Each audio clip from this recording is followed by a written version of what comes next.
My second big story is about the latest World Economic Forum 2020 Global Gender Gap Report and what it has to say about China.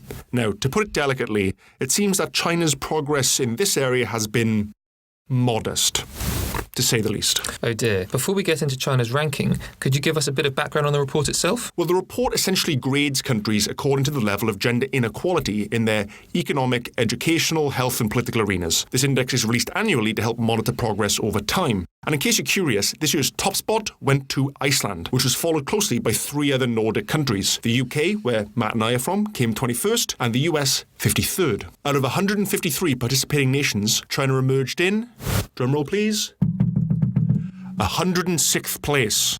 Now that's a really big deal, since the ranking is 3 places lower than last year. This score is also a huge plunge from 2008, when the country was 57th on the list. For those of us feeling swamped with all the figures, Josh, could you just explain what's behind China's ranking? Sure. On the surface, China's rating may not initially appear that grim. After all, the country did beat its scores from the previous year in the fields of political empowerment, educational attainment, and economic participation and opportunity. The flip side is that other countries are making greater progress, thereby outperforming the world's most populous nation when it comes to boosting gender equality. What I find particularly concerning is that China came rock bottom in the health and survival category. This is largely due to the skewed newborn sex ratio of 885 girls for every 1,000 boys.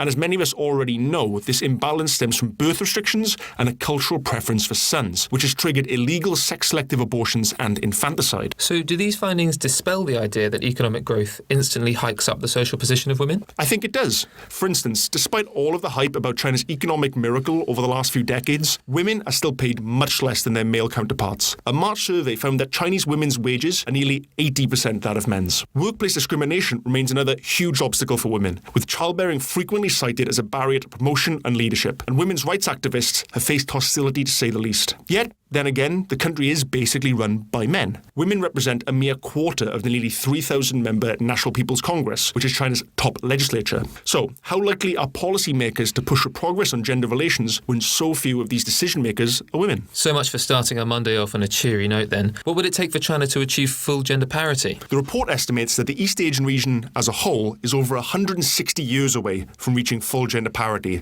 So, it's not the most optimistic picture.